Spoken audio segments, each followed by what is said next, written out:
Een ongewoon beeld in de rietseel van Dantumadiel. De stoel van jeddere wethouder Gerben Wiersma is leeg, maar hij zit wel op de publieke tribune.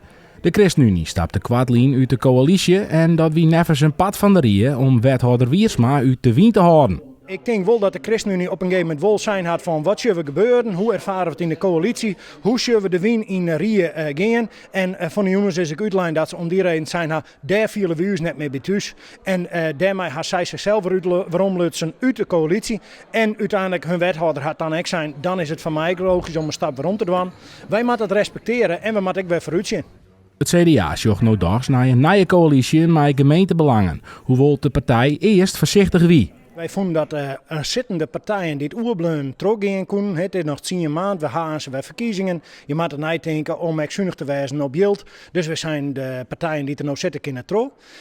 Dat vonden wij logisch. Maar die partijen zelf zijn, wij willen dat net. Wij willen net in minderheid terug. Nou, en dan verhoort de situatie en vanuit die gedachte is het CDA vregen, wil je hem toch mij denken. En toen hebben wij een debat afwachten wat de inbreng weer vanuit de partijen. En hebben we nou op het eind lang omlet ja zijn en mij GBD een mooi zin zinnen.